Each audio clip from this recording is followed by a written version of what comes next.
믿어지시나요? 그 더러운 대걸레를 쥐고 있던 그 순간, 제 머릿속으로는 환율과 유럽의 정치 상황을 계산하고 있었다면 말이죠.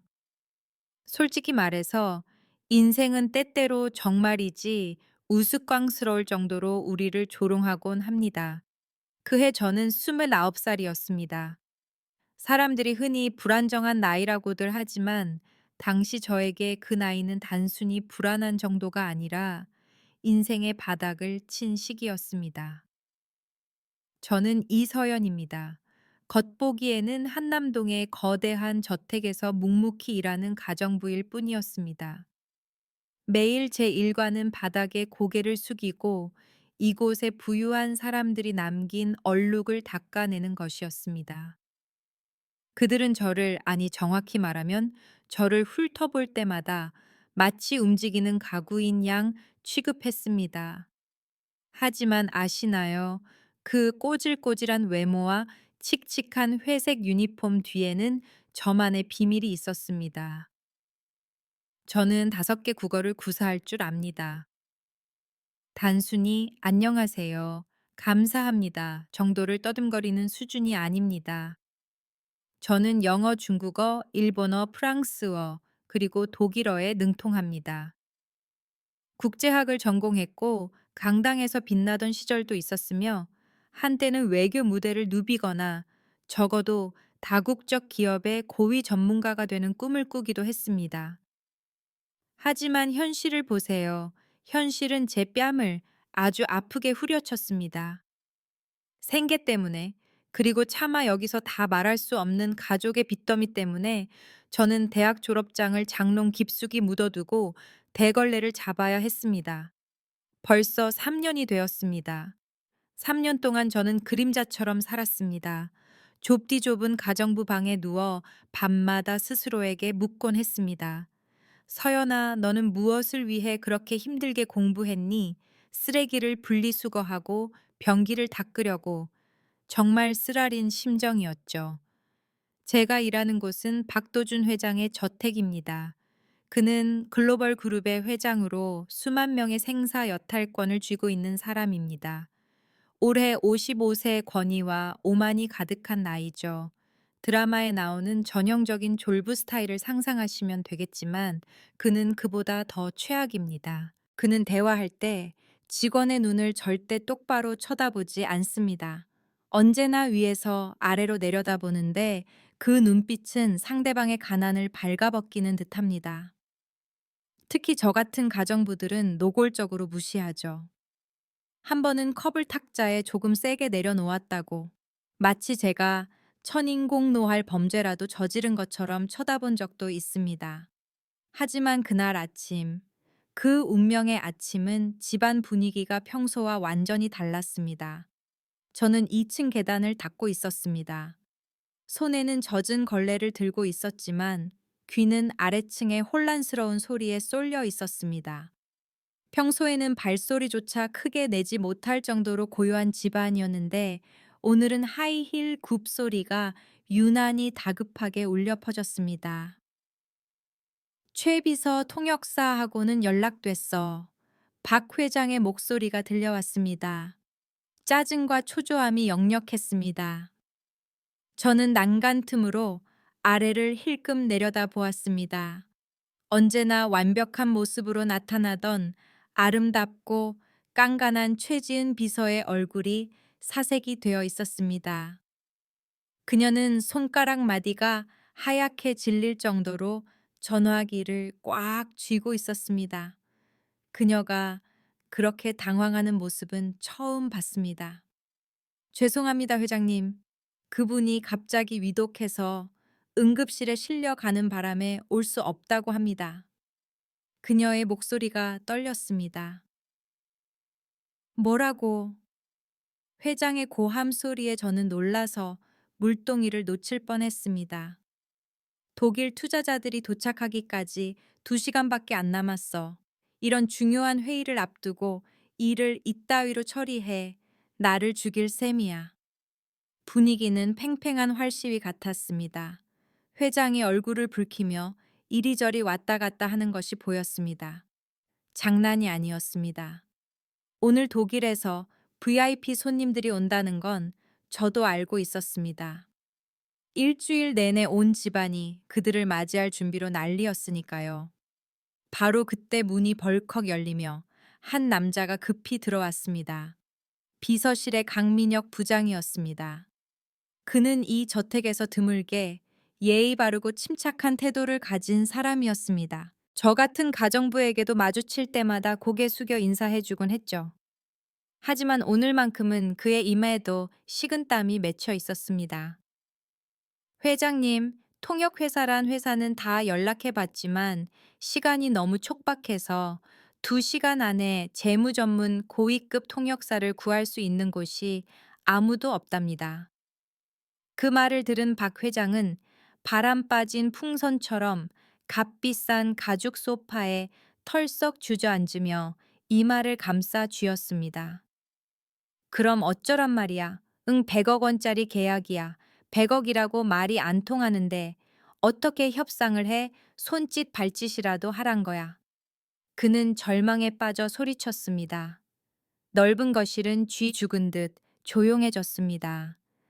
최 비서는 고개를 푹 숙였고 강 부장도 꼼짝없이 서 있었습니다. 저는 계단 위에 서서 심장이 쿵쿵 뛰었습니다. 그때 제 머릿속에서는 격렬한 싸움이 벌어지고 있었습니다. 제 반쪽은 이렇게 말했습니다. 서연아 미쳤어. 넌 그냥 가정부야. 부자들 일에 끼어들지 마. 일이 잘못되면 목숨을 내놓아도 모자랄 판이야. 하지만 뮌헨 도서관에서 밤을 새워가며 단어를 외우던 자신을 증명하고 싶어 했던 제 다른 반쪽은 이렇게 소리쳤습니다. 기회야 평생 이렇게 숨어서 살 셈이야. 그리고 제가 깊이 생각하기도 전에 제 입이 이성을 배신하고 말았습니다. 제가 할 수 있습니다. 작은 목소리였지만 죽음처럼 고요한 그 공간에서는 또렷하게 울려 퍼졌습니다. 아래에 있던 모든 사람이 고개를 들어 계단 쪽을 바라보았습니다. 모든 시선이 저에게 쏠렸습니다. 헐렁한 가정부 유니폼을 입고 손에는 대걸레를 든 채 머리를 대충 뒤로 묶은 여자. 그때 제 모습은 분명 처량하고 뜬금없어 보였을 겁니다. 뭐라고? 박 회장이 눈을 가늘게 뜨고 찌푸리며 잘못 들었다는 듯 되물었습니다. 저는 침을 꿀꺽 삼키고 떨리는 목소리를 억누르며 계단을 몇 발자국 내려갔습니다. 독일어 통역 말씀이시죠? 제가 할 수 있습니다. 최지은 비서가 가장 먼저 반응했습니다. 그녀는 비웃음과 경멸이 가득한 코웃음을 쳤습니다. 서연 씨 미쳤어요. 장난치지 마요. 지금 불난 집에 부채질해요. 관심 끌지 말고 가서 청소나 해요. 그녀의 말은 찬물을 끼얹는 것 같았습니다. 맞습니다. 그들 눈에 저는 빗자루질이나 할 줄 알지 경제 계약에 대해 뭘 알겠습니까? 하지만 강민혁 부장은 달랐습니다. 그는 웃지 않았습니다. 저를 빤히 쳐다보는 그의 눈빛에는 탐색하는 기색은 있었지만 무시는 없었습니다. 그가 한 발짝 앞으로 나왔습니다. 이서연 씨, 혹시 정말 독일어를 할 줄 아십니까? 저는 깊게 숨을 들이마시고 강 부장의 눈을 똑바로 바라보았습니다. 네, 부장님. 대학에서 독일어를 복수 전공했습니다. 교환학생으로 뮌헨에서 1년 동안 살기도 했고요. 의사소통은 물론이고 경제 용어도 이해할 수 있습니다. 그제야 박 회장이 비꼬는 말투로 입을 열었습니다. 가정부가 통역을 한다고 웃기는군. 세상이 아주 미쳐 돌아가는구먼. 청소나 하는 계집애가 100억짜리 협상 테이블에 앉겠다고. 그는 팔이 쫓듯 손을 휘저었습니다. 됐다 됐어 저리 비켜. 사람 더 돌게 만들지 말고. 자존심이 심하게 상했습니다. 하지만 알았습니다.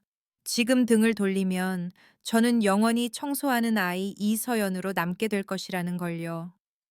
회장님, 한번 그녀를 믿어보는 건 어떨까요? 강 부장의 목소리가 뜻밖에도 울려 퍼졌습니다. 어차피 다른 선택지도 없지 않습니까? 통역 회사들도 다 손을 놨고요. 강 부장 자네도 쟤랑 같이 미친 건가? 회장이 눈을 부라렸습니다. 그룹에 체면이 달린 100억짜리 계약을 가정부한테 맡기라고 나를 독일 놈들 웃음거리로 만들 셈이야. 그 순간 보이지 않는 어떤 힘이 저를 한계까지 밀어붙였습니다. 저는 손이 아플 정도로 빗자루 자루를 꽉 쥐고 큰 소리로 말했습니다. 회장님, 제가 정말 할 수 있는지 간단하게 테스트라도 해보십시오. 만약 제가 말 한마디 제대로 못한다면 당장 저를 해고하셔도 좋습니다. 제 목소리에 담긴 단호함의 방안이 일순간 조용해졌습니다. 박 회장은 저를 머리부터 발끝까지 훑어보았습니다. 그의 시선이 제 거친 손에 머물렀다가 입꼬리를 올리며 비릿한 웃음을 지었습니다. 마치 재미있는 연극을 보려는 강자의 미소 같았습니다. 좋아. 그 배짱 하나는 가상하군. 그는 의자 등받이에 몸을 기댔습니다. 만약 네가 해낸다면 약속하마. 당장 정직원으로 채용해주지. 더 이상 가정부 일은 안 해도 돼. 그리고 월급도 지금의 10배를 주겠다. 하지만 만약 일을 망친다면 내 잔인함을 탓하지 마라. 심장이 너무 세게 뛰어서 가슴 밖으로 튀어나올 것만 같았습니다. 월급 10배 정직원 제가 묻어두었던 꿈들이 갑자기 강렬하게 되살아났습니다. 하지만 돈보다 더 중요한 것은 제가 쓸모없는 존재가 아니라는 것을 증명할 기회였습니다. 받아들이겠습니다. 저는 짧게 대답했습니다. 회장의 눈빛은 여전히 의심으로 가득 차 있었습니다. 아무도 저를 믿지 않았습니다. 최 비서는 저를 정신병자 보듯 했습니다. 아니, 그들을 탓할 수는 없죠. 3년 동안 번거리처럼 지내던 가정부가 이런 중책을 맡겠다고 하니 누가 믿겠습니까? 오직 강민혁 부장만이 저를 믿고 싶어 하는 듯한 혹은 마지막 희망의 모든 걸 걸어보려는 듯한 눈빛을 보내고 있었습니다. 좋습니다. 2시간 남았습니다. 강 부장이 시계를 확인하고 저에게로 돌아섰습니다. 따라오세요. 그 옷을 입고 회의실에 들어갈 순 없으니까요. 그 후 2시간은 꿈처럼 흘러갔습니다. 저는 탈의실로 안내되었습니다. 강 부장이 비서실에서 옷을 빌려왔습니다. 검은색 실크 블라우스와 회색 펜슬 스커트였습니다. 거울 앞에 서서 떨리는 손으로 단추를 하나씩 잠갔습니다. 얼마 만일까요? 가정부가 아닌 회사원 지식인의 모습인 저를 본 게 얼마 만일까요? 거울 속에는 낯설지만 아주 익숙한 이서연이 있었습니다. 머리를 단정하게 올리고 옅은 립스틱을 발랐습니다. 심호흡을 하며 떨리는 손을 진정시켰습니다. 내언할 수 있어 서연아. 넌 열심히 공부했잖아. 이건 네 무대야. 회의실 문을 열고 들어가자 에어컨의 차가운 공기가 얼굴에 닿았습니다. 박 회장은 여전히 근심 가득한 표정으로 앉아 있었습니다. 제가 들어오는 것을 보고 그는 혀를 찼습니다. 내 정신이 나갔지. 이런 일을 너한테 맡기다니. 폼은 좀 나는데 외국인 보고 덜덜 떨지나 마라. 2명의 독일 투자자가 이미 앉아 있었습니다. 은발이지만 눈빛이 매우 날카로운 60대 남성 한스 베버 씨, 그리고 40대 중반의 세련되고 날카로운 여성 율리아 마이어 씨였습니다. 2사람 모두 정장을 갖춰 입고 노련한 사업가의 분위기를 풍겼습니다. 저는 마른 침을 삼키고 회장 옆자리에 앉았습니다. 한스 씨가 저를 보며 눈썹을 살짝 치켜 올리더니 독일어로 말을 걸었습니다. 중저음의 위험 있는 목소리였습니다. 안녕하십니까? 오늘 통역을 담당하실 분인가요? 꽤 젊어 보이시네요. 그 순간 시간이 멈춘 것 같았습니다.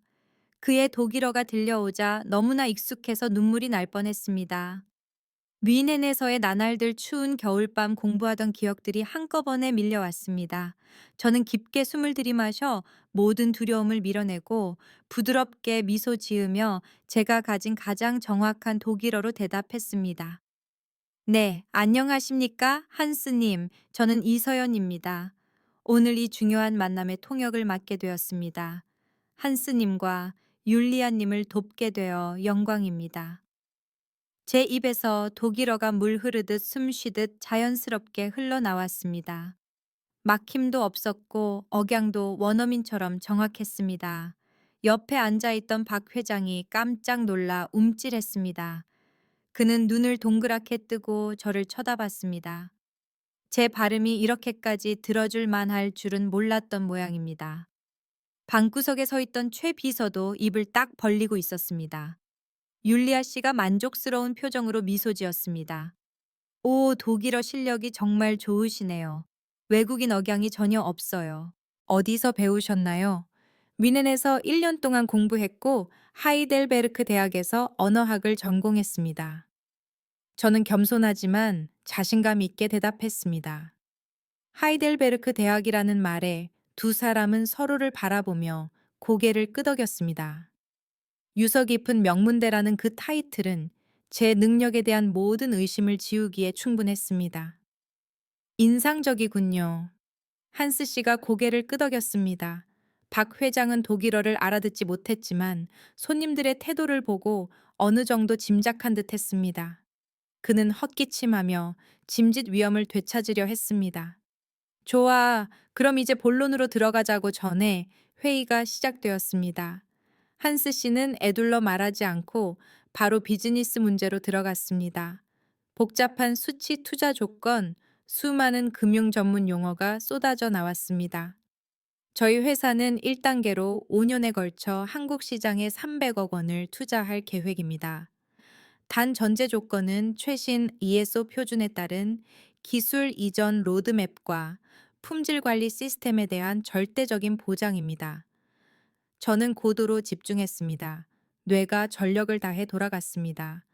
단순히 단어만 통역하는 게 아니라 한스 씨 목소리에 담긴 단호함까지 전달해야 했습니다. 제가 이 내용을 정확하게 한국어로 회장에게 통역하자 그의 표정이 수시로 변했습니다. 놀라움에서 심각함으로, 그리고 다시 저를 탐색하는 듯한, 어쩌면 경이로움이 섞인 눈빛으로, 아마 그가 가정부의 말을 진심으로 경청한 건 처음이었을 겁니다.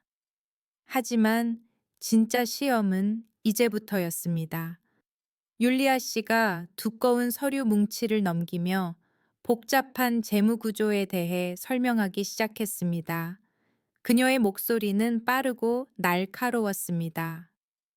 현재 환율 변동과 유럽 중앙은행의 긴축 통화 정책을 고려할 때 자본 회수 기간을 3년에서 5년으로 조정하는 것이 양측 모두에게 현실적이고 안전합니다.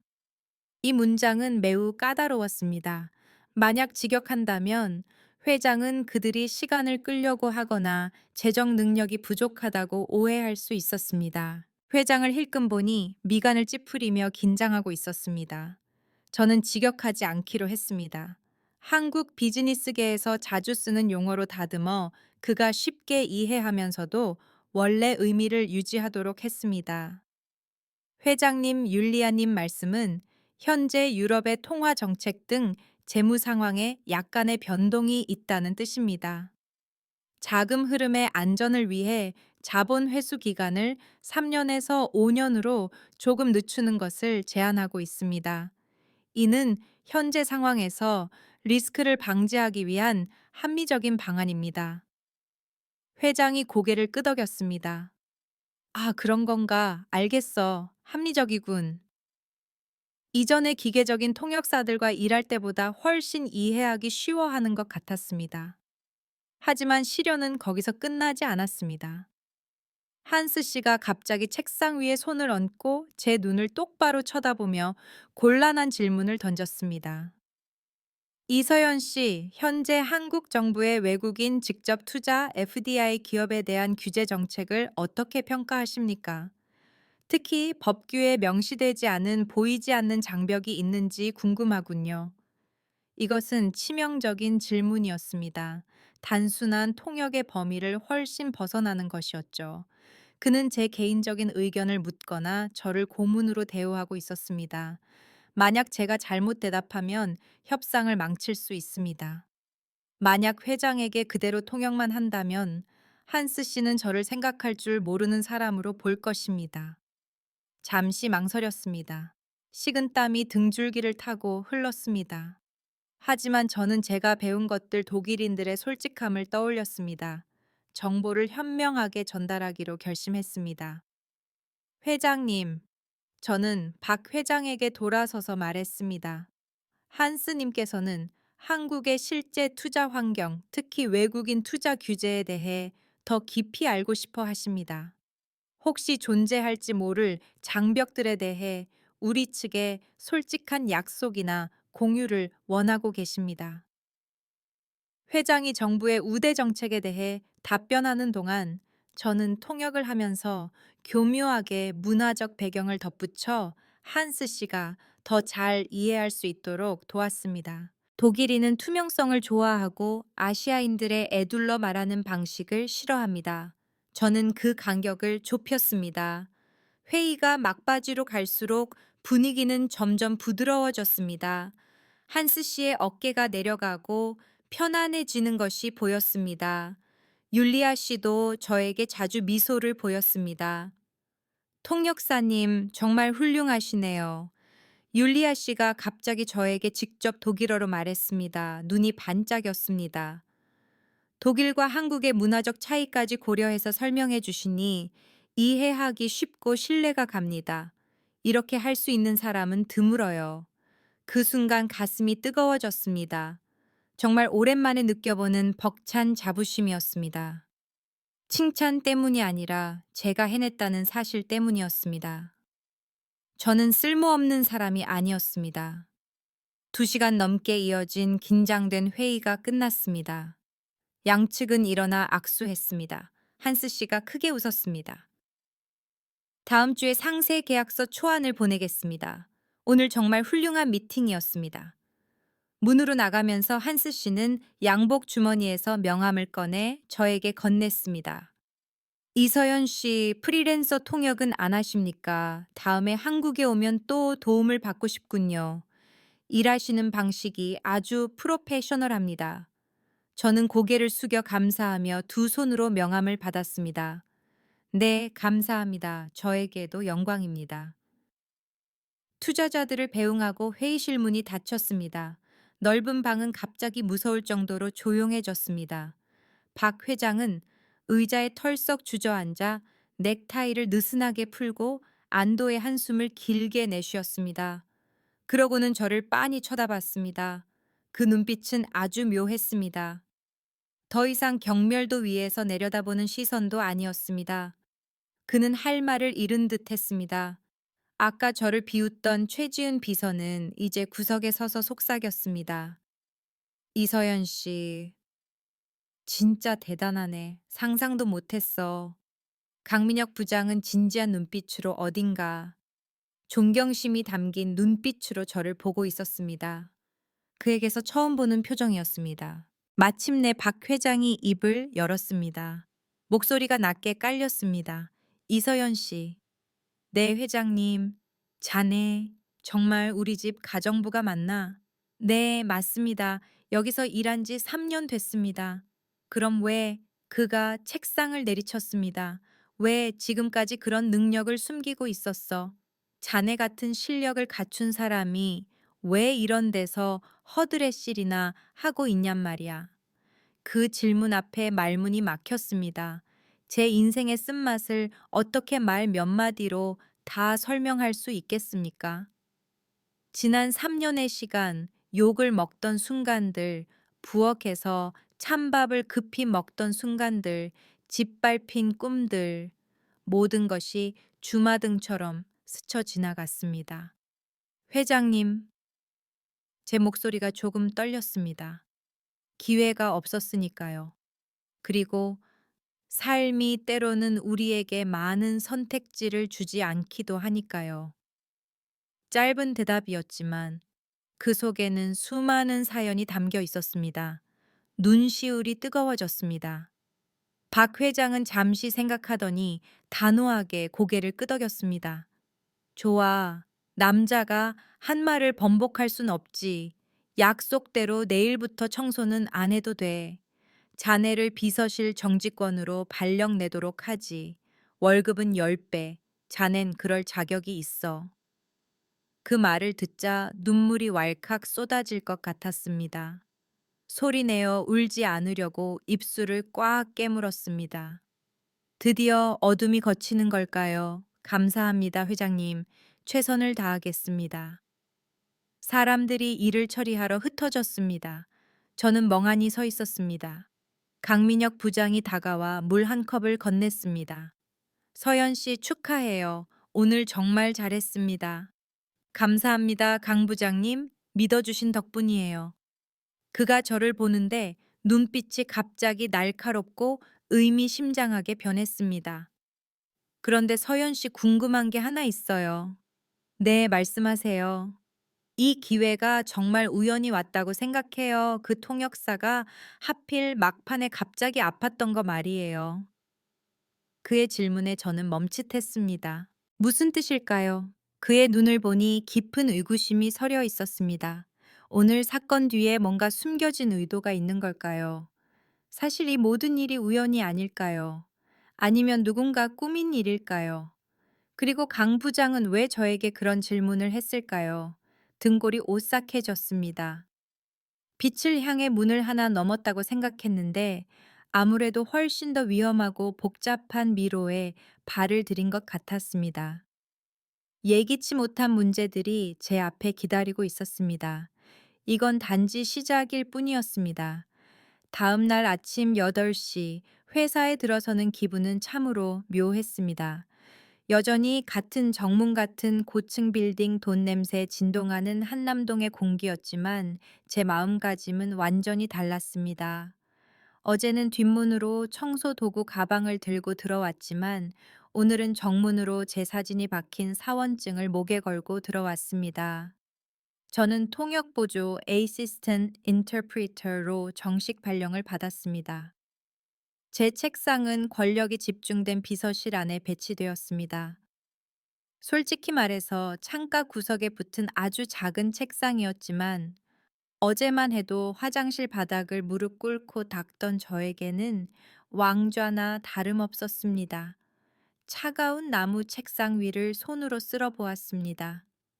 컴퓨터가 있고 전화기가 있고 그리고 저기 투명한 아크릴 명패가 있었습니다. 통역 보조 이서연. 제 이름을 넋 나간 사람처럼 바라보았습니다. 어느새 눈앞이 흐려졌습니다. 이 꿈을 얼마나 오랫동안 기다려왔던가요? 하지만 인생은 꿈과 같지 않습니다. 기쁨은 잠시뿐이었습니다. 비서실의 공기는 얼음장처럼 차가웠습니다. 아무도 저를 반겨주지 않았습니다. 다들 컴퓨터에 코를 박고 건조한 타자 소리만 낼 뿐이었습니다. 언제나 우아하고 도도한 최지은 비서가 제 책상을 지나쳐 갔습니다. 그녀는 멈춰서서 저를 보지 않고 명패를 보더니 가볍지만 뼈 있는 한마디를 던졌습니다. 아, 미리 말해두는데 너무 좋아하지 마요. 그 자리는 원래 김 팀장님 자리였으니까. 10년 근속하신 분인데 당신 때문에 오늘 아침에 총무팀으로 좌천되셨거든요. 심장이 쿵 하고 내려앉았습니다. 옆자리에 앉은 제 또래의 여직원이 입을 손으로 가리고 옆 사람에게 속삭였지만 일부러 제가 들으라고 크게 말했습니다. 남의 밥그릇 뺏은 거네.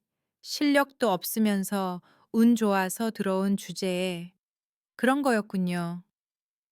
그들의 눈에 저는 자리를 뺏은 사람 꼼수를 써서 올라온 무능력한 사람이었습니다. 저는 고개를 푹 숙이고 치맛자락을 꽉 쥐었습니다. 방금 전에 환희는 사라지고 서러움과 두려움이 밀려왔습니다. 점심시간이 되자 상황은 더 나빠졌습니다. 그룹의 구내식당은 호텔 레스토랑처럼 고급스러웠습니다. 하지만 당시 저에게 그곳은 갑옷 없는 전쟁터 같았습니다. 식판을 들고 줄을 섰습니다. 바로 앞에 서 있던 세련된 옷차림의 두 여직원이 뒤를 돌아보며 수군거렸습니다. 야, 그 소문 들었어. 어제까지 회장님 댁에서 청소하던 여자가 갑자기 통역사가 됐대. 진짜 미친 거 아니야. 우리 그룹 채용이 얼마나 까다로운데. 그러니까 완전 로또네. 면접도 없고 능력 검증도 없이 바로 정직원이라니. 월급도 엄청나대. 이상하지 않아. 윗사람이랑 부적절한 관계라도 있나. 한마디 한마디가 바늘처럼 귀를 찔렀습니다. 소리치고 싶었습니다. 나도 학위가 있다고, 5개 국어를 한다고, 정말 노력했다고. 하지만 그럴 수 없었습니다. 저는 말없이 식판을 들고 식당 가장 구석 쓰레기통 근처로 가서 앉았습니다. 혼자 밥을 먹는데 눈물 젖은 밥알이 짰습니다.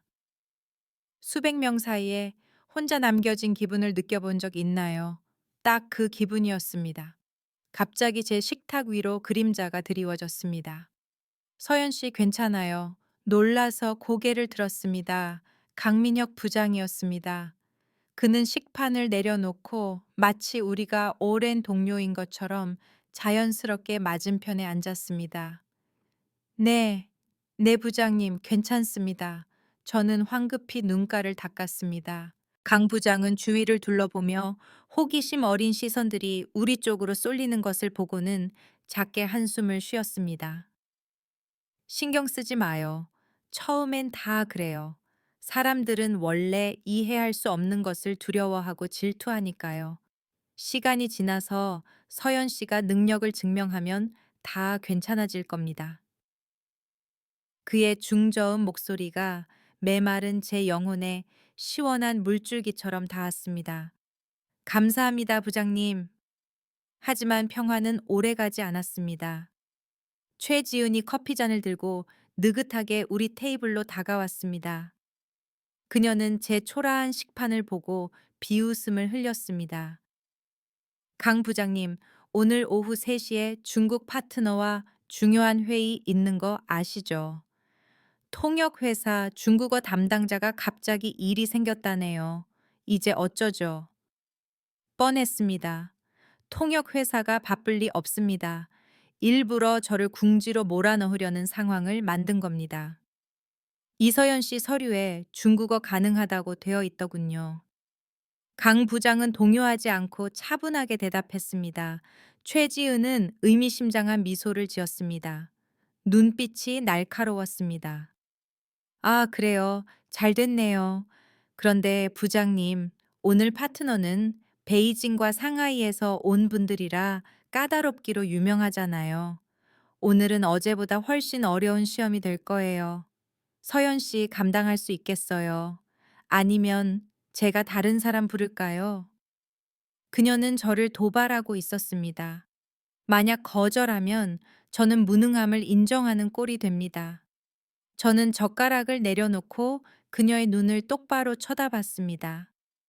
할 수 있습니다, 최 비서님. 오후 3시 VIP 회의실. 중국 측 대표단이 들어왔습니다. 들어오자마자 기세가 대단했습니다. 선두에는 베이징에서 온 리웨이 부회장이 있었는데 덩치가 크고 얼굴이 붉으며 목소리가 우렁찼습니다. 그 뒤로는 상하이 지사장 왕밍이 따랐는데 마른 체구에 금태 안경을 쓰고 계산적인 눈빛을 하고 있었습니다. 둘 다 비즈니스계의 늙은 여우들이었습니다. 자리에 앉자마자 박 회장이 인사할 틈도 없이 리 부회장이 저를 빤히 쳐다보며 중국어로 거만하게 물었습니다. 통역사가 꽤 낯이 익지 않은데 나이가 몇인가 상업 통역 경력은 얼마나 되고 분위기가 가라앉았습니다. 함정 질문이었습니다. 중국인들은 경력과 나이를 매우 중요하게 생각합니다. 저는 깊게 숨을 들이쉬고 예의 바르게 일어나 인사했습니다. 리 부회장님, 저는 올해 29살입니다. 정식 통역 경력에 대해 말씀드리자면 솔직히 이번이 두 번째입니다. 그의 얼굴이 굳어졌습니다. 하지만 저는 곧바로 정확한 표준 중국어로 말을 이었습니다. 하지만 지난 7년 동안 중국어와 중국 문화를 공부해 왔습니다. 오늘 회의에서 언어 장벽이 전혀 없을 것임을 제 명예를 걸고 약속드립니다. 두 사람은 서로를 힐끔거렸습니다. 의구심과 불안이 가득한 눈빛이었습니다. 순탄치 않은 시작이었습니다. 회의가 시작되었습니다. 예상대로 리 부회장은 평범한 비즈니스 언어를 쓰지 않았습니다. 그는 일부러 고사성어와 중국 고전의 정어를 섞어 썼습니다. 이는 상대방이 정말 그들의 문화를 이해하는지 시험해 보려는 방식이었습니다.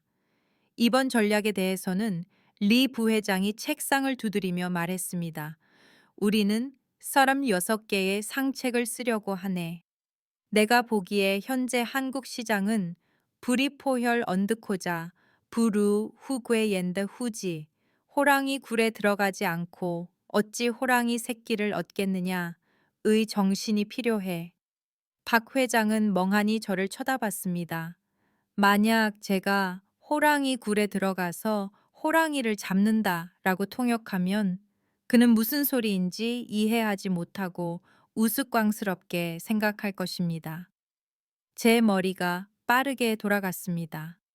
저는 회장에게 돌아서서 설명했습니다. 회장님, 리 부회장님의 뜻은 이 일대로 이이따이라오, 편안함으로 필요함을 기다린다. 전략과 과감함을 결합하자는 것입니다. 한국 시장에 처음에는 신중하게 접근하되 획기적인 성과를 얻으려면 과감하게 투자하고 큰 위험을 감수해야 한다는 뜻입니다. 박 회장이 얼굴을 펴며 고개를 끄덕였습니다. 아, 그런 뜻이군. 일리가 있어, 일리가. 리 부회장의 입꼬리가 살짝 올라가는 게 보였습니다. 흥미를 느끼기 시작한 것 같았습니다. 하지만 가장 큰 난관은 왕 지사장이었습니다. 내내 침묵하던 그가 갑자기 면도날 같은 질문을 던졌습니다. 그럼 묻겠는데, 당신네 한국인의 정칭자 문화를 이 수익 모델에 어떻게 적용할 셈인가? 내가 보기엔 아주 모순적인데 말이야. 이건 더 이상 통역이 아니었습니다. 문화 논쟁이었습니다. 회의실 전체가 숨을 죽였습니다.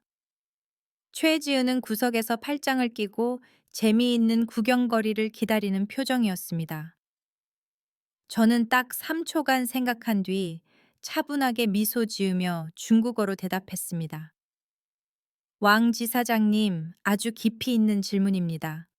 한국의 정문화는 사실 수익과 모순되지 않습니다. 중국 비즈니스 문화의 관시, 구안시, 관계, 개념과 아주 비슷하다고 보시면 됩니다. 그것은 단순한 감정이 아니라 약속이며 신뢰의 네트워크이고 어려울 때 서로 돕는 것입니다. 이 프로젝트에서 정은 눈앞의 단기적인 이익보다 장기적인 전략적 파트너 관계를 중시한다는 의미입니다. 관씨라는 단어를 듣자 왕 지사장의 얼굴이 지기 찌지를 만난 듯 환해졌습니다. 그가 무릎을 탁 쳤습니다. 하오 좋다 하오. 그렇게 말하니 바로 이해가 되는구먼. 그럼 관씨 방식으로 접근하면 되겠어. 회의 분위기가 180도 바뀌었습니다. 긴장감은 사라지고 개방적이고 친밀한 분위기가 되었습니다. 회의가 끝나고 손님을 배웅할 때 리 부회장이 제 앞에서 멈춰 섰습니다. 거만했던 태도는 사라지고 칭찬하며 고개를 끄덕였습니다. 통역사가 정말 훌륭하군. 젊은 사람이 36개와 관시를 이렇게 깊이 이해하다니 드문 일이야. 덕분에 한국 사람들도 꽤 흥미롭다는 걸 알게 됐어. 저는 고개를 숙여 감사했습니다. 마음속으로 쾌재를 불렀습니다. 하지만 방으로 돌아오자마자 최지은의 차가운 눈빛과 마주쳤습니다. 이서연 씨, 그녀가 날카롭게 불렀습니다. 통역할 때 보니까 개인적인 의견을 너무 많이 섞는 것 같던데. 네, 저는 놀랐습니다. 저는 단지 이해를 돕기 위해 문화적 배경을 설명했을 뿐인데요. 그게 월권이라는 거예요. 그녀가 말을 잘랐습니다. 전문 통역사는 기계처럼 정확한 단어만 전달하면 돼요. 쓸데없이 설명하고 살을 붙이다가 회장님 의도를 잘못 전달하면 누가 책임질 거죠? 손님이 칭찬 몇 마디 했다고 우쭐대지 마요. 방 안의 다른 직원들도 고개를 끄덕이며 거들었습니다. 맞아요. 듣자 하니 고객한테 훈계하는 줄 알았어요. 말문이 막혔습니다. 제 노력은 자만심으로 매도당했습니다. 다행히 강 부장이 다가왔습니다. 그가 크게 물었습니다. 최 비서, 오늘 회의 결과가 어떻습니까? 양해각서 MOU 체결했고 중국 측도 웃으면서 돌아갔습니다. 그게 성공 아닙니까? 그건 그렇지만 규칙은 규칙이니까요. 지은이 우물쭈물했습니다. 규칙은 일이 잘 되게 하려고 있는 겁니다. 그리고 서연 씨의 통역이 큰 도움이 됐습니다. 그건 인정해야죠. 강 부장 덕분에 위기를 모면했습니다. 하지만 알았습니다. 이 싸움에서 저는 여전히 혼자라는 것을요. 그날 오후 복사기 앞에서 기다리는데 등 뒤에서 수군거리는 소리가 들렸습니다. 저것 봐, 강 부장이 감싸고 도는 거. 분명 뭔가 구린 게 있어. 흥가정부 출신의 가방끈도 짧은 게 한 방에 통역 보조가 됐잖아. 회장님도 그냥 일시적인 기분이었을 거야. 얼마나 가나 보자고. 한 달도 못 가서 쫓겨난데 내기할래. 독한 말들이 가슴에 비수처럼 꽂혔습니다. 울음을 터트리지 않으려고 입술을 깨물었습니다. 과연 제가 이 가혹한 곳에서 버틸 수 있을까요? 그날 밤 퇴근길에 유일한 친구인 수진에게 전화를 걸었습니다. 수진아, 나 너무 힘들다. 제가 흐느꼈습니다. 서연아, 왜 그래? 무슨 일 있어? 승진한 거 아니었어. 여기선 실력만으로는 안 되는 것 같아. 다들 날 싫어해. 운 좋게 들어온 천한 사람 취급해. 너무 외로워. 힘내, 서연아. 처음엔 다 그래. 넌 재능이 있잖아. 진짜 금은 불을 두려워하지 않는 법이야. 남들이 험담한다고 무너지지 마. 친구의 말은 좋았지만 현실은 너무나 냉혹했습니다. 그 후 며칠 동안 상황은 계속 그랬습니다. 회의에서는 유창한 언어 실력으로 스타가 되었지만 회의실을 나오면 다시 왕따가 되어 일거수일투족을 감시당했습니다. 무거운 공기 속에서 일주일이 지났습니다. 어느 날 오후 강 부장이 저를 복도 구석으로 불렀습니다. 표정이 심각했습니다. 서연 씨, 다음 주에 일본 본사 경영진이 전략 회의차 방문합니다. 그룹에 사활이 걸린 회의예요. 통역 맡을 수 있겠습니까? 네, 일본어 할 줄 압니다. 잘하겠습니다. 이번엔 간단하지 않아요. 그가 목소리를 낮췄습니다. 일본 측은 굉장히 까다롭고 보수적입니다. 게다가 회사 내부에 안 좋은 소문이 돌고 있어요. 각별히 조심해야 합니다. 그의 걱정스런 표정을 보니 불길한 예감이 들었습니다. 그리고 태풍은 생각보다 빨리 닥쳐왔습니다. 월요일 아침, 회사에 들어서자마자 평소와 다른 혼란스러운 분위기가 감지되었습니다. 사람들이 분주하게 뛰어다니고 얼굴들이 사색이 되어 있었습니다. 박 회장이 긴급 전체 회의를 소집했습니다. 대강당에 수백 명의 사람이 숨죽이고 있었습니다. 회장은 단상에 서서 책상을 세게 내리쳤습니다. 분노로 얼굴이 붉게 상기되어 있었습니다. 당신들 일을 어떻게 하는 거야? 지난주 금요일에 우리 신규 합작 프로젝트의 모든 내부 정보가 경쟁사로 넘어갔어. 웅성거리는 소리가 터져 나왔습니다. 사람들이 놀라서 서로를 쳐다봤습니다. 저도 등골이 서늘해졌습니다. 정보 유출은 비즈니스계에서 가장 큰 죄악입니다. 상세 계획 입찰과 핵심 기술 전부 넘어갔어. 이 기밀 정보를 아는 사람은 고위 임원들과 비서실 뿐이야. 회장의 눈빛이 우리 비서실 쪽을 훑었습니다. 보안팀 경찰과 협조해서 조사할 거야. 배신자가 누구든 자수하면 선처해 주겠다. 내가 찾아내게 만들지 마. 회의가 끝난 후 비서실 분위기는 초상집 같았습니다. 하지만 최악인 건 사람들의 시선이 저에게 쏠리기 시작했다는 겁니다. 새로 들어온 사람 가장 출신이 낮은 사람에게 말이죠. 복도에서 최준이 저를 지나치며 멈춰서서 팔짱을 끼고 훑어보더니 차갑게 말했습니다. 서연 씨, 설마 아니지? 새로 왔고 돈도 필요할 텐데. 무슨 말씀이세요? 제가 눈을 부라렸습니다. 당연히 아니죠. 그럼 다행이고. 근데 말이야. 옛말에 배고프면 도둑질하고 궁하면 훔친다고 했어. 당신 같은 가정부 출신이 이런 일에 연루되면 평생 감옥에서 썩을 거야. 모욕적인 말에 분노로 몸이 떨렸습니다. 하지만 할 수 있는 게 없었습니다. 저는 그저 가난하고 신입이라는 이유만으로 그들의 눈에 유력한 용의자였습니다. 그날 하루 종일 저는 지옥 속에 살았습니다. 밥 먹을 때도, 화장실 갈 때도, 물 마실 때도, 어디서나 의심의 눈초리가 바늘처럼 살을 찔렀습니다. 분명 쟤일 거야. 가정부 월급 쥐꼬리만 하니까 정보 팔아서 한몫 챙기려 했겠지. 역시 천한 것들은 믿을 게 못 돼. 저는 여자 화장실로 도망쳐 칸 안에 앉아 소리 없이 울었습니다. 왜 그렇게 노력했는데도 여전히 나를 짓밟는 걸까? 그날 오후 세수를 하고 나가려는데 화장실 바로 옆 비상계단 통로로 급히 들어가는 발소리가 들렸습니다. 사람들의 왕래가 적은 사각지대였습니다. 호기심에 살짝 문을 열고 내다봤습니다. 한 남자가 등을 돌리고 서서 전화기를 귀에 대고 있었습니다. 총무팀의 정 부장이었습니다. 언제나 점잖고 충성심 강해 보이던 베테랑 직원이었습니다. 그는 영어로 통화하고 있었습니다. 목소리는 작았지만 조용한 공간이라 또렷하게 들렸습니다. Yes, I sent the documents. When will I receive the promised payment? 네, 서류 보냈습니다. 약속한 보수는 언제 들어옵니까? 심장이 쿵쿵 뛰었습니다. 숨을 죽이고 벽에 바짝 붙었습니다. 그는 상대방의 말을 듣더니 비웃으며 대답했습니다.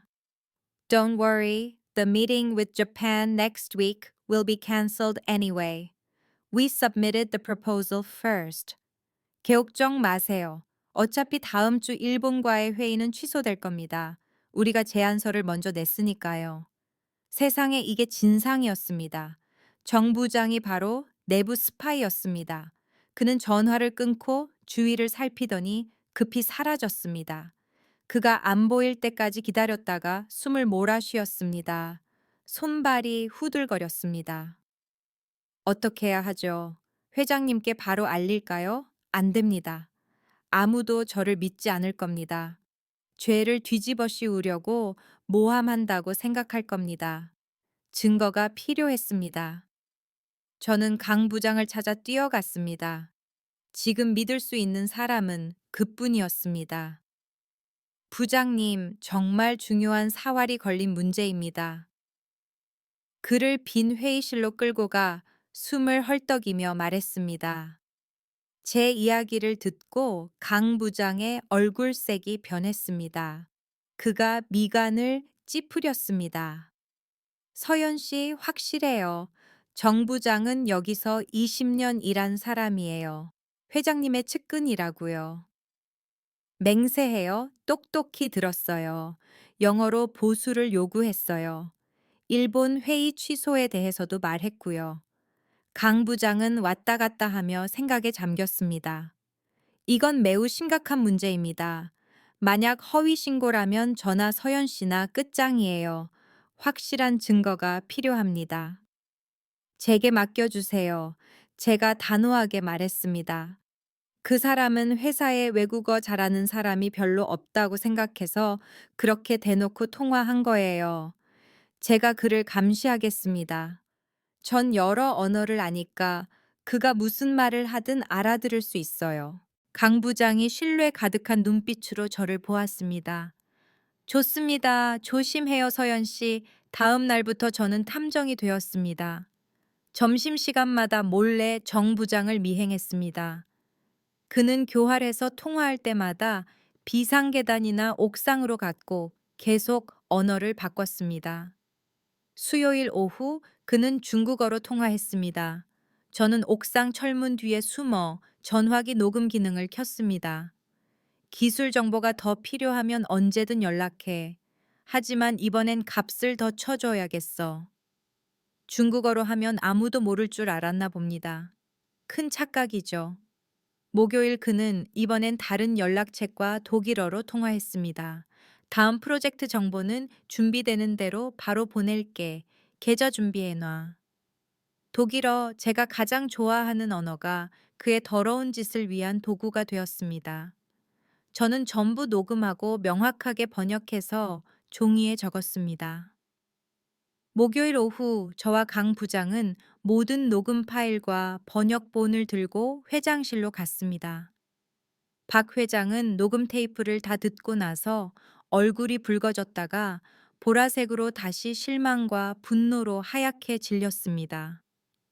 이 천하의 나쁜 놈, 내가 20년 동안 머리 검은 짐승을 거뒀어. 그가 책상 위에 잿더리를 깨뜨렸습니다. 금요일 아침, 경제범죄수사대가 회사로 들이닥쳤습니다. 정 부장은 차를 마시다 그 자리에서 수갑을 찼습니다. 수백 명의 직원들이 보는 앞에서 그는 핏기 없는 얼굴로 고개를 푹 숙인 채 끌려갔습니다. 회사는 발칵 뒤집혔습니다. 그 모범적인 사람이 배신자였다니 아무도 믿지 못했습니다. 회장이 다시 전체 회의를 소집했습니다. 이번에는 분위기가 완전히 달랐습니다. 우리는 배신자를 찾아냈고 더 큰 손실을 막았다. 회장의 목소리가 쩌렁쩌렁 울렸습니다. 그리고 이 일에 가장 큰 공을 세운 사람은 바로 신입 사원이다. 그가 저를 똑바로 쳐다보았습니다. 존경심이 담긴 눈빛이었습니다. 이서연 씨, 일어나 주십시오. 저는 떨리는 몸을 일으켰습니다. 모든 시선이 저에게 쏠렸습니다. 하지만 이번엔 경멸이 아니라 엄청난 놀라움이었습니다. 5개 국어에 능통한 능력과 용기 덕분에 이서연 씨는 범인이 영어, 중국어, 독일어로 통화하는 단서를 포착해냈습니다. 그녀가 우리 회사를 위기에서 구했습니다. 박수 소리가 드문드문 시작되더니 곧 천둥처럼 강당을 가득 채웠습니다. 저는 얼굴이 빨개져서 고개를 숙이고 작게 감사하다고 중얼거렸습니다. 솔직히 기쁨보다는 부끄러움이 컸습니다. 이런 관심은 익숙하지 않았으니까요. 회의가 끝나자 최지은이 가장 먼저 달려왔습니다. 그녀는 고개를 숙이고 진심으로 미안해하는 표정이었습니다. 서연 씨, 죄송해요. 제가 너무 편견을 가졌어요. 정말 대단해요. 다른 직원들도 저를 둘러쌌습니다. 서연 씨, 미안해요. 우리 밥줄 구해줘서 고마워요. 진짜 멋지다. 독일어도 할 줄 알아요. 어제의 차가운 눈빛들이 동경의 눈빛으로 변했습니다. 점심 식사에 초대받고 질문을 받고 존중받았습니다. 미소로 답했지만 마음 한구석에는 씁쓸함이 남았습니다. 만약 제가 이 공을 세우지 않았다면 과연 그들이 저를 받아줬을까요? 아니면 이 사회는 이용 가치가 있는 사람에게만 미소 짓는 걸까요? 퇴근길 버스 정류장까지 강 부장과 함께 걸었습니다. 영웅이 된 걸 축하해요. 그가 웃었습니다. 놀리지 마세요. 운이 좋았을 뿐이에요. 강 부장이 멈춰 서서 제 눈을 똑바로 보았습니다. 표정이 갑자기 진지해졌습니다. 서연 씨, 이제부터가 진짜 시작입니다. 네, 무슨 뜻이에요? 사람들이 서연 씨의 진짜 능력을 알게 됐어요. 앞으로 더 큰 기회가 오겠지만 동시에 어둠 속에서 질투하는 사람들도 더 많아질 겁니다. 그리고 그가 망설였습니다. 정부장 사건 배후에 누군가 있는 것 같아요. 우리가 불개미 집을 건드린 걸 수도 있습니다. 밤바람이 차갑게 불어왔습니다. 몸이 떨렸습니다. 영광의 정상에 올랐다고 생각했는데 아무래도 훨씬 더 위험한 체스판 위에 올라선 것 같았습니다. 저는 더 이상 이름 없는 가정부가 아니었지만 과연 이 음모 가득한 세상에서 살아남을 수 있을까요? 2주 후 아침, 박 회장이 저를 방으로 불렀습니다. 평소처럼 책상에 앉아 있지 않고 창가에 서서 도시를 내려다보고 있었습니다. 서연 씨, 다음 주에 짐 싸. 목소리가 낮고 탁했지만 단호했습니다. 저는 깜짝 놀랐습니다. 네, 어디로요? 나랑 아부다비로 출장 간다. 그가 돌아섰습니다. 눈빛이 엄숙했습니다. 중동 파트너와 사활이 걸린 계약이 있어. 성사되면 내년 그룹 매출이 30% 늘어날 거야. 반대라면 뭐 그건 말하지 말자고. 자네 아랍어도 할 줄 아나? 침을 꿀꺽 삼켰습니다. 아랍어요. 제가 아는 5개 국어 중 가장 덜 쓰고 문법도 복잡하고 이슬람 문화도 엄격해서 가장 까다로운 언어였습니다. 기본적인 의사소통과 계약서 독해는 가능합니다. 조심스럽게 대답했습니다. 좋아. 그면 충분해. 준비해. 1등석 비행기가 우리를 시끄러운 서울에서 데려갔습니다. 아부다비가 비행기 날개 아래로 공상과학 영화처럼 펼쳐졌습니다. 뜨거운 사막의 햇살 아래 반짝이는 마천루들 모래, 한 알 한 알에서 부유함이 느껴졌습니다. 우리는 에미레이트 팰리스 호텔로 안내되었습니다. 천장부터 바닥까지 금으로 도배했다는 곳이죠. 그날 밤 잠을 설쳤습니다. 눅눅한 가정부 방에서 7성급 호텔이라니 그 격차가 너무 커서 현기증이 났습니다. 다음 날 아침 롤스로이스가 우리를 알 하산 석유그룹 본사로 데려갔습니다. 회의실에 들어서자 중동 특유의 진한 침향 냄새가 코를 찔렀습니다. 우리를 맞이한 건 아흐메드 대표였습니다.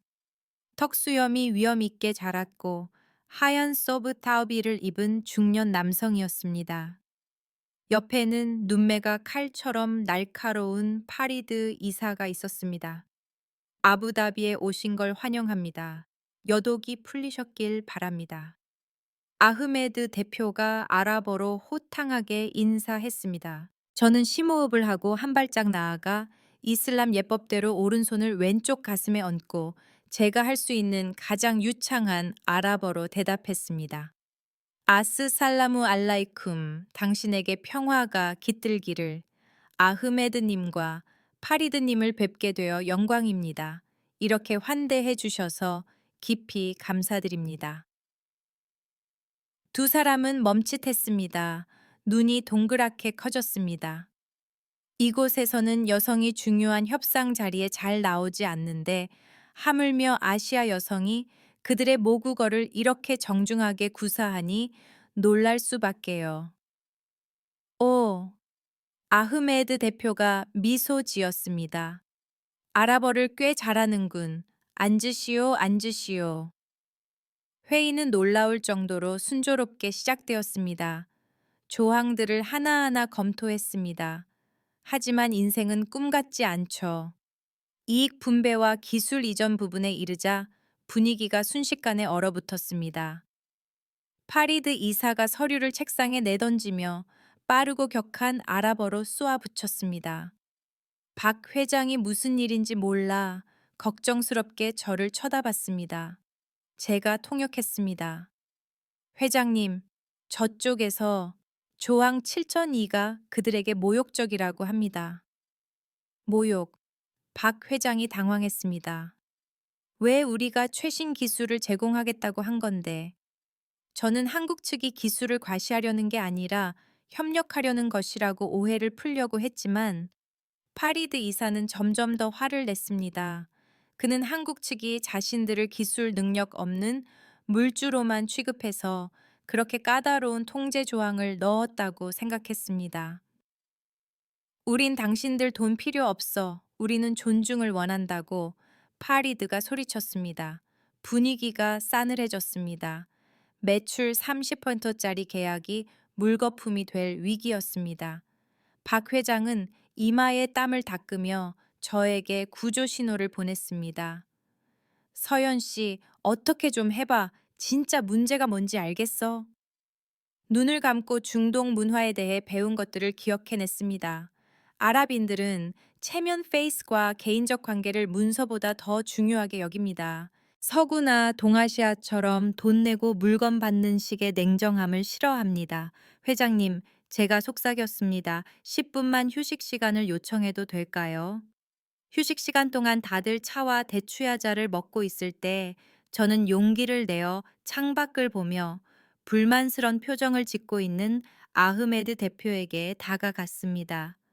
아흐메드님, 제가 아랍어로 조용히 가장 겸손한 어조로 말했습니다. 그가 돌아봤습니다. 무슨 일이지, 통역사? 방금 조항 때문에 기분 상하셨다면 사과드립니다. 하지만 진심으로 박 회장님은 알하산 그룹의 기술력을 무시할 의도가 전혀 없으십니다. 그분은 단지 걱정하셔서 내 알하산 같은 큰 파트너의 기대에 우리가 미치지 못할까봐 걱정하신 겁니다.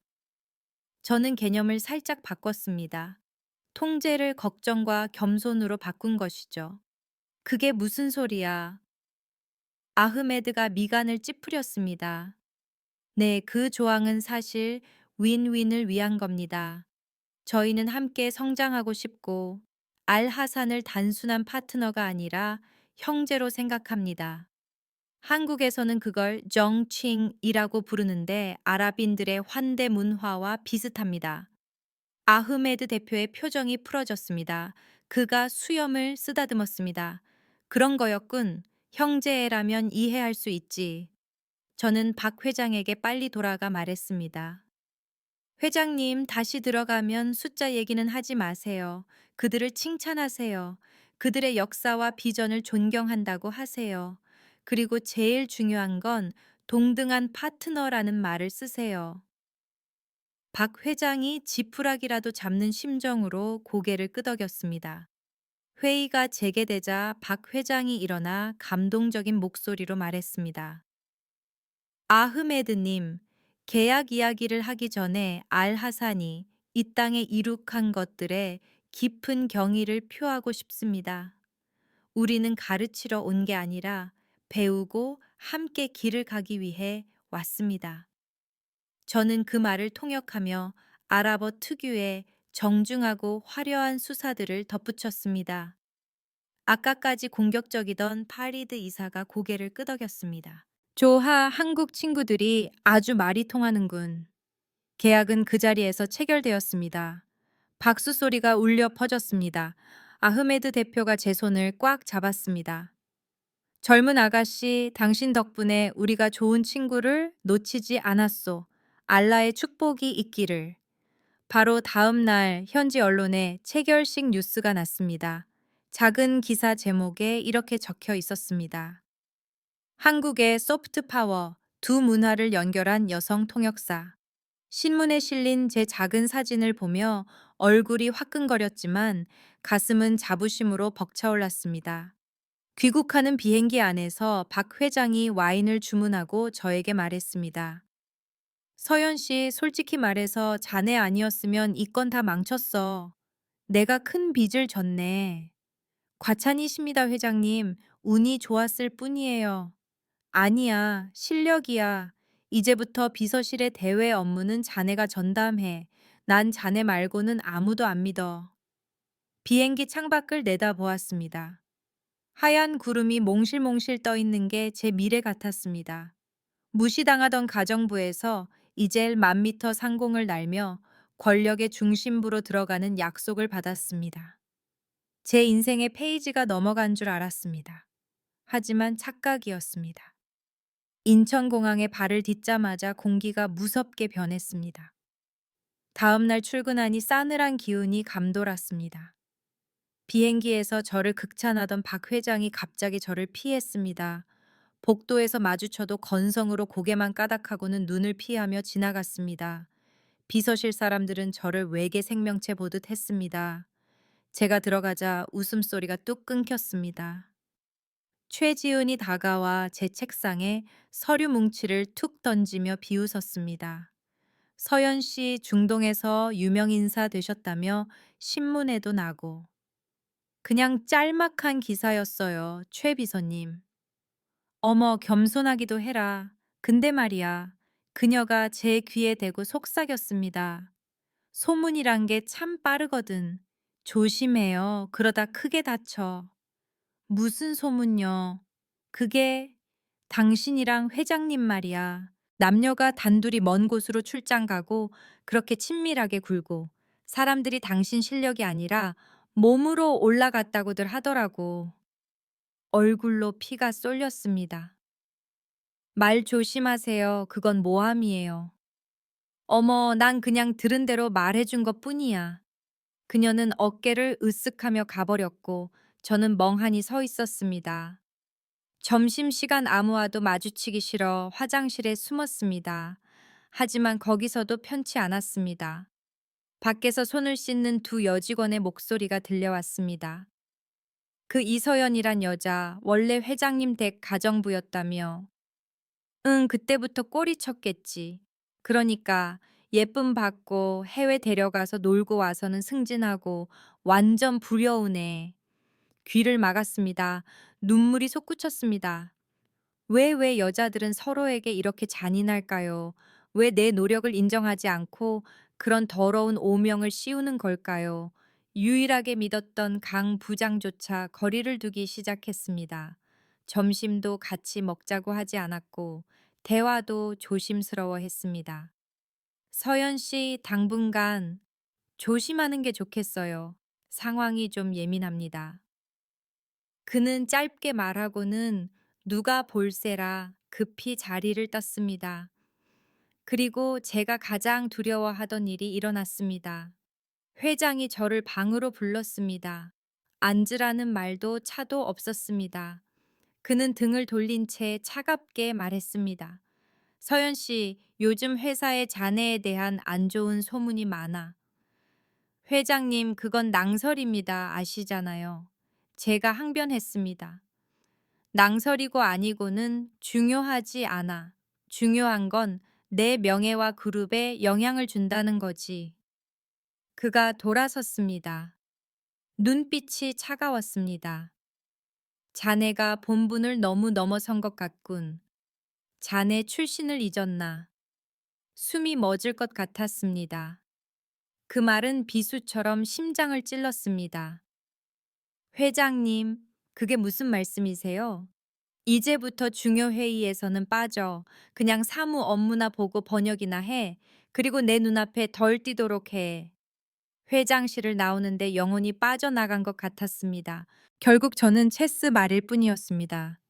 필요할 땐 쓰고 명예에 금이 갈 것 같으면 가차 없이 버려지는 비행기에서 자네밖에 안 믿어라던 말은 농담 같았습니다. 그 후 일주일 동안 저는 완전히 고립되었습니다. 구석진 작은 책상에 앉아 쓸데없는 서류나 번역했습니다. 아무도 말을 걸지 않았습니다. 투명 인간이 되었습니다. 치욕스러웠습니다. 더 이상 견딜 수 없었습니다. 제게 남은 유일한 것 자존심이 짓밟히고 있었습니다. 비가 억수같이 쏟아지던 밤 초라한 자취방에 앉아 사직서를 썼습니다. 본인 이서연은 일신상의 사유로 사직을 청원합니다. 딱 한 줄. 짧지만 제 어리석은 인생 역전 꿈의 마침표였습니다. 수진에게 전화해 펑펑 울었습니다. 나 졌어, 수진아. 그 사람들을 이길 수가 없어. 서연아, 그러지 마. 수진도 따라 울었습니다. 다음 날 아침 회장 책상 위에 사직서를 올려놓았습니다. 그가 집어들더니 눈을 크게 떴습니다. 자네, 정말 그만두는 건가? 네, 저는 이곳에 어울리지 않는 것 같습니다. 그동안 짧게나마 좋은 꿈을 꾸게 해주셔서 감사합니다. 끝은 좀 별로였지만요. 저는 마지막 인사를 하고 대답도 기다리지 않고 돌아섰습니다. 작은 박스에 짐을 챙겼습니다. 강 부장이 다가왔습니다. 미안한 표정이었습니다. 서연 씨 미안해요. 제가 너무 비겁했어요. 지켜주지 못해서. 괜찮아요, 부장님. 부장님도 사셔야죠. 씁쓸하게 웃었습니다. 박스를 안고 엘리베이터로 향했습니다. 발걸음은 무거웠지만 마음은 가벼웠습니다. 이제 끝이다. 다시 가정부를 하든 식당 설거지를 하든 상관없어. 이 가식적인 곳에서 더 이상 살지 않아도 되니까. 이서연 씨, 거기서 복도 저편에서 다급한 외침이 들렸습니다. 뒤를 돌아봤습니다. 박 회장이 헐레벌떡 뛰어오고 있었습니다. 머리는 헝클어졌고 평소에 점잖은 모습은 온데간데 없었습니다. 회장님, 그는 거친 숨을 몰아쉬며 제 손을 잡고 사람이 없는 비상계단으로 끌고 갔습니다. 서연 씨, 내가 미안해. 멍해졌습니다. 네, 지난주에 내가 심한 말을 했어. 사실 이사회와 내 아내한테 압박을 받았어. 아내가 소문을 듣고 난리를 쳐서 여론을 잠재우려면 연극을 해야 했어. 그가 저를 보며 간절한 눈빛을 보냈습니다. 내가 잘못했어. 며칠 자네가 없으니까 외국어 서류는 산더미처럼 쌓이고 파트너들이 전화하는데 뭐라고 해야 할지 모르겠더군. 깨달았어. 난 자네 없이는 안 돼. 하지만 그만두지 마. 이 사직서는 찢었어. 그가 찢어진 종이 조각을 들어 보였습니다. 자네를 위해 새로운 자리를 만들어 주겠네. 독립적이고 비서실 관리를 받지 않는 자리로. 특별 보좌관으로 내 직속이 되는 거야. 아무도 자네를 괴롭히지 못할 거야. 저는 거기 서서 눈물을 흘렸습니다. 너무 기뻐서가 아니라 억울함이 풀려서였습니다. 저도 가치 있는 사람이었습니다. 하지만 최지은 비서랑 다른 사람들은 내가 처리해. 누구든 자네를 건드리면 바로 해고야. 제 앞에 고개를 숙인 권력자를 보며 만감이 교차했습니다. 눈물을 흘리며 고개를 끄덕였습니다. 한 번 더 해보겠습니다. 하지만 마음 깊은 곳에서는 알았습니다. 앞길이 꽃길만은 아닐 거라는 걸요. 특별 보좌관이라는 자리는 듣기엔 그럴싸하지만 제가 총알바디가 되고 더 거센 파도의 중심에 선다는 뜻이기도 했습니다. 이게 새로운 시작일까요? 아니면 진짜 호랑이 굴로 들어가는 걸까요? 3일 후 다시 회장실로 불려갔습니다. 이번에 들어가는 기분은 참 묘했습니다. 무서운 냉기도 담배 냄새 섞인 긴장감도 없었습니다. 그리고 가장 놀라운 건 강 부장도 있었다는 겁니다. 아, 아니죠. 이제 강민혁 실장님이라고 불러야겠네요. 그의 가슴에는 새 명패가 달려 있었습니다. 서연 씨 안께. 박 회장이 맞은편 의자를 가리켰습니다. 식구에게 말하듯 편안한 말투였습니다. 네, 회장님. 자네 일과 그룹의 방향에 대해 많이 생각했네. 그가 두 손을 깍지 꼈습니다. 회장 직속으로 완전히 새로운 부서를 만들 생각이야. 이름은 글로벌 커뮤니케이션 팀, 그리고 자네가 팀장을 맡아주게. 심장이 멈추는 줄 알았습니다. 제가 잘못 들었나요? 팀장이란요. 관리 경험도 없고 며칠 전 사직서까지 냈던 애송이에게 제게 그 자리를 주신다고요. 목소리가 갈라졌습니다. 자네보다 적임자는 없어. 서연 씨, 우리 회사에 외국어 잘하는 사람은 널렸어. 하지만 자네처럼 언어 능력과 문화적 이해, 그리고 무엇보다 진심을 가진 사람은 못 봤네.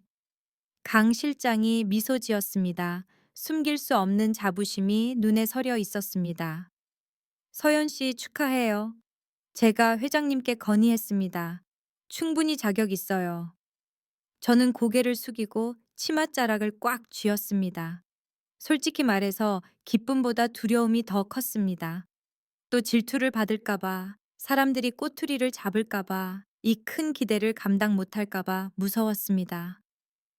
회장님, 제가 잘 해낼 수 있을까요? 박 회장이 크게 웃었습니다. 벌써 회사를 두 번이나 구했잖아. 무슨 증명이 더 필요해. 자신감을 가져. 인사권은 전적으로 자네에게 주겠네. 자네가 원하는 사람 자네처럼 열정 있는 사람을 뽑아. 일주일 후 저는 새 사무실로 옮겼습니다. 15층에 있는 방으로 남산 타워가 정면으로 보이는 큰 유리창이 있었습니다. 처음 들어설 때 문에 붙은 아크릴 명패 앞에서 멍하니 서 있었습니다. 글로벌 커뮤니케이션 팀 팀장 이서연. 글자를 손으로 만져보았습니다. 꿈만 같았습니다. 대걸레 자루에서 이 명패까지 저만이 아는 눈물겨운 여정이었습니다. 가장 먼저 한 일은 팀원을 뽑는 것이었습니다. 저는 화려한 학벌을 가진 사람은 뽑지 않았습니다. 영어를 잘하지만 경험 부족이라며 무시당하던 정수민 중국 문화에 정통하지만 소심한 이현주 마케팅 경험은 있지만 자리를 못 잡고 있던 박준호 대리를 뽑았습니다. 첫 팀 회의는 따뜻한 분위기 속에서 진행되었습니다. 예전 비서실의 냉랭함과는 달랐습니다. 반갑습니다, 여러분. 저는 이서연입니다. 저는 여러분이 어디서 왔는지, 학벌이 어떤지는 중요하지 않습니다. 여기서는 오직 실력과 이해심으로만 이야기합시다. 반갑습니다, 팀장님. 잘 부탁드립니다. 그들의 반짝이는 눈을 보며 제 옛 모습이 떠올랐습니다. 누군가를 이끌고 불을 지펴준다는 것, 참으로 신성한 느낌이었습니다. 일이 폭풍처럼 몰아쳤습니다. 우리 팀은 단순 통역만 하지 않았습니다. 우리는 그룹의 외교관 같았습니다. 까다로운 계약 조항 검토부터 한국 엔지니어와 외국 파트너 사이에 웃지 못할 문화적 갈등 해결까지 팀의 입지를 굳힌 첫 대형 프로젝트는 유럽 기업들과의 합작 설명회였습니다. 관객은 독일, 프랑스, 이탈리아에서 온 까다로운 투자자들이었습니다. 팀장님, 이 사람들한테 똑같은 프레젠테이션을 보여줄까요? 마감이 다가오자 정수민이 걱정스럽게 물었습니다. 제가 고개를 저었습니다. 아니요. 나라마다 다르게 갑니다. 독일인들에게는 수치 도표, 절대적인 정확성에 집중하세요. 프랑스인들에게는 비전과 예술적 창의성을 강조하고요. 이탈리아인들에게는 스토리와 감성 파트너십으로 접근합시다. 우리는 세 가지 버전을 준비하느라 3일 밤을 새웠습니다. 결과는 기대 이상의 대성공이었습니다. 한국 기업의 글로벌 감각이 정말 뛰어나군요. 우리를 이렇게까지 이해하는 아시아 기업은 처음입니다. 상세한 데이터를 본 독일 투자자가 감탄했습니다. 성공 소식은 사내에 빠르게 퍼졌습니다. 그리고 아시나요? 사람들의 태도가 확연히 달라졌습니다. 전에 저를 밤만 뜬 눈으로 보던 사람들이 이제 엘리베이터 로비에서 마주치면 공손하게 인사했습니다. 안녕하세요, 이 팀장님. 오늘 일찍 오셨네요. 그 도도하던 최지훈 비서조차 이제 저를 보면 어색하게 웃으며 자리를 피했습니다. 그들의 태세 전환을 보며 깨달았습니다. 이 세상에서 가장 힘있는 목소리는 바로 실력이라는 것을요. 점심시간 더 이상 구내식당 구석에 처박히거나 사무실에 숨어 있을 필요가 없었습니다. 저는 다른 부서장들과 함께 임원 테이블에 초대받았습니다. 이 팀장님, 다음 달 일본 세미나 준비는 잘 돼가요. 우리 쪽에서 다도 예절에 대해 좀 조언이 필요한데. 인사팀장이 살갑게 물었습니다. 네, 순조롭게 진행 중입니다. 오후에 가이드 자료 보내드릴게요. 저는 자연스럽고 당당하게 대답했습니다. 가끔 스스로에게 물어봅니다. 그 소심했던 가정부 소녀는 어디 갔을까? 아마 제 마음 깊은 곳에 남아 겸손을 일깨워주고 있겠지만 겉모습은 훨씬 단단하게 다듬어졌습니다. 저와 강민혁 실장의 관계도 새로운 국면을 맞았습니다. 그는 더 이상 후원자 상사가 아니라 동료이자 진정한 친구가 되었습니다. 어느 늦은 밤 제가 서류를 검토하고 있을 때 그가 따뜻한 커피 두 잔을 들고 노크하며 들어왔습니다. 이 팀장 뭐 하느라 이렇게 열중해 퇴근하자 너무 늦었어. 기지개를 켜며 향긋한 커피를 받았습니다. 고마워요, 실장님. 아직 안 가셨어요. 그는 맞은편 의자에 앉아 창밖의 도시 불빛을 바라보았습니다. 기다렸지 방에 불이 켜져 있길래 심장이 살짝 쿵 했습니다. 서연 씨. 그가 호칭을 바꿨습니다. 목소리가 따뜻했습니다. 지금 모습 보니까 정말 자랑스럽네. 대걸레 들고 회의실 쳐들어오던 그날이 계속 생각나. 그때 진짜 멋졌어. 저는 웃으며 입을 가렸습니다. 아, 그 얘기 좀 그만해요. 생각하면 아직도 내가 참 무모했구나 싶어요. 아니, 그건 무모한 게 아니었어. 운명이었지. 자네를 믿길 잘했어. 그의 눈빛에는 진심과 따뜻함이 가득했습니다. 음모 가득한 회사 생활에서 누군가 진심으로 내가 잘 되길 바란다는 것, 그게 얼마나 소중한지 모릅니다. 고마워요, 민혁 씨. 당신 없었으면 벌써 포기했을 거예요. 시간은 쏜살같이 흘러 3개월이 지났습니다. 글로벌 커뮤니케이션 팀은 그룹 대외 활동의 심장이 되었습니다. 해외 업무의 90%가 우리 손을 거쳤습니다. 분기 결산 회의에서 박 회장이 단상에 서서 쩌렁쩌렁하게 발표했습니다. 글로벌 커뮤니케이션 팀의 기여 덕분에 해외 부문 매출이 40% 성장했습니다. 역대 최고 기록입니다. 이서연 팀장에게 특별한 감사를 전합니다. 우레와 같은 박수가 쏟아졌습니다. 일어나서 인사하는데 플래시가 계속 터졌습니다. 제 이름이 당당하게 불리는 순간 저는 과거의 그림자에서 완전히 벗어났음을 알았습니다. 가정부 이서연은 죽었고 당찬 이서연 팀장만 남았습니다. 하지만 아시죠? 사람은 배가 부르면 베풀 생각을 하게 된다는 거요. 1년 후, 저는 업계에서 확고한 자리를 잡았습니다. 하지만 마음 한구석에 걸리는 게 있었습니다. 밖에는 예전에 저 같은 사람들, 재능과 꿈은 있지만 환경과 학벌 편견에 짓눌린 사람들, 이 너무나 많았습니다. 어느 날 박 회장이 차를 마시자고 불렀습니다. 그는 꽤 흡족해 보였습니다. 이 팀장 요즘 회사도 잘 나가는데 사회 공헌을 좀 하고 싶어. 아이디어 있나? 찻잔을 내려놓으며 눈을 반짝였습니다. 회장님, 특별 인재 양성 프로그램을 만드는 건 어떨까요? 대학 졸업장도 출신도 보지 않고 오직 언어 능력과 의지만 보는 거요.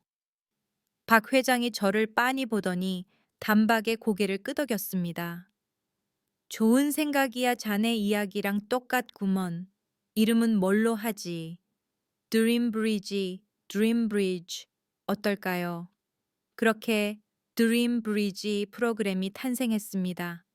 학벌을 숭배하던 한국 채용 시장에 신선한 충격을 주었습니다. 1기 합격자들을 면접 볼 때 가슴이 벅차올랐습니다. 동생들 학비 때문에 대학을 중퇴하고 편의점 알바를 하지만 영어는 기가 막히게 잘하는 20대 김유나. 공장에서 일하느라 손이 거칠어졌지만 매일 밤 라디오로 중국어를 독학한 30대 정우성 씨. 그들을 보며 거울 속에 저를 보는 것 같았습니다. 사회에서 소외된 채 누군가 손잡아 주길 간절히 바라는 사람들 환영합니다. 꽃길만 걷게 해드린다는 약속은 못하지만 가장 공정한 기회를 드리겠다고 약속합니다. 입학식 때 제가 한 말입니다. 3개월의 교육이 끝났습니다. 1기 수료식이 성대하게 열렸습니다. 그룹 경영진이 모두 참석했습니다. 강 전무님 그새 또 승진하셨습니다. 이 제 귀에 속삭였습니다. 서연 씨, 오늘 연단에 올라가서 한마디 해. 그리고 자네 진짜 이야기를 들려줘. 그들에게 큰 힘이 될 거야. 잠시 망설였습니다. 가정부였던 과거를 전 사원과 언론 앞에 공개한다고 다시 무시당하면 어쩌지 하지만 아래에서 희망에 찬 눈으로 저를 보는 유나와 우성 씨를 보며 결심했습니다. 단상에 올라 마이크를 고쳤습니다. 장내가 조용해졌습니다. 안녕하십니까? 이서연입니다. 심호흡을 하며 가슴속 떨림을 눌렀습니다. 오늘 팀장 자격으로 이 자리에 섰지만 여러분께 고백할 게 하나 있습니다. 제가 이 회사에서 어떻게 시작했는지 아십니까? 사람들이 어리둥절해 했습니다. 3년 전 바로 이 건물에서 저는 빗자루를 들고 계단을 닦고 화장실을 청소했습니다. 저는 가정부였습니다. 정적이 감돌았습니다. 최지훈이 입을 딱 벌리는 게 보였습니다. 수료생들은 눈을 동그랗게 떴습니다. 평생 그렇게 고개 숙이고 살 줄 알았습니다. 꿈은 있었지만 현실은 너무 잔인했으니까요. 하지만 깨달았습니다. 사람의 가치는 입고 있는 유니폼이 아니라 머릿속의 지식과 가슴속의 불꽃에 있다는 것을요. 목소리에 힘이 실리고 감정이 차올랐습니다. 저는 가장 희미한 기회를 잡았습니다. 그리고 오늘 드림 브리지 수료생 여러분께 말씀드립니다. 자신의 출발점을 부끄러워하지 마십시오. 그것을 지렛대 삼아 누구보다 높이 뛰어 오르십시오. 김유나 양을 보니 펑펑 울고 있었습니다. 정우성 씨도 눈시울이 붉어진 채 계속 고개를 끄덕였습니다. 제가 해냈으니 여러분도 반드시 할 수 있습니다. 말을 마치자 잠시 정적이 흘렀습니다. 그리고 박수 소리가 터져 나왔습니다. 드문드문 시작되더니 쏴하고 마침내 천둥처럼 울렸습니다. 박 회장이 제일 먼저 일어났습니다. 그리고 강 전무님, 마침내 강당의 모두가 기립 박수를 보냈습니다. 눈물이 왈칵 쏟아져 참을 수가 없었습니다. 지난 세월의 서름 쓴맛, 인내가 그 박수 소리에 다 녹아내리는 것 같았습니다. 이겼습니다. 다른 누구도 아닌 제 운명에게 승리했습니다. 행사가 끝나고 수료생들이 저를 둘러쌌습니다. 팀장님, 정말 감사합니다. 제 인생을 구해주셨어요. 유나가 제 손을 꼭 잡았습니다. 진짜 멋지십니다. 저도 팀장님처럼 될 거예요. 강 전무님이 옆에서 미소 지었습니다. 잘했어, 서연 씨. 이제 자넨 훌륭한 관리자를 넘어 진정한 리더가 됐어. 그날 밤 퇴근길 지하철 차창 밖으로 반짝이는 서울을 바라보았습니다. 수진에게 전화를 걸었습니다. 수진아, 다 얘기했어. 내가 가정부였다는 거 세상에 다 말했어. 정말 너 진짜 용감하다, 서연아. 나 눈물 나. 마음이 너무 가벼워. 이제 숨길 게 없어. 내 과거가 자랑스러워. 유리창에 비친 제 모습을 보았습니다. 여전히 같은 이서연이지만 눈빛은 달랐습니다. 두려움도 자격지심도 없었습니다. 단단함과 평안함만 남았습니다. 무시당하던 가정부에서 글로벌 커뮤니케이션 팀장으로, 그리고 이제는 약자들의 희망으로. 인생에는 정말이지 포기하지 않는다면 언제나 기적이 숨어 있습니다. 제 이야기는 여기까지입니다. 하지만 저는 믿습니다. 저 밖에 또 다른 이서연들의 이야기는 이제 막 시작되었다는 것을요.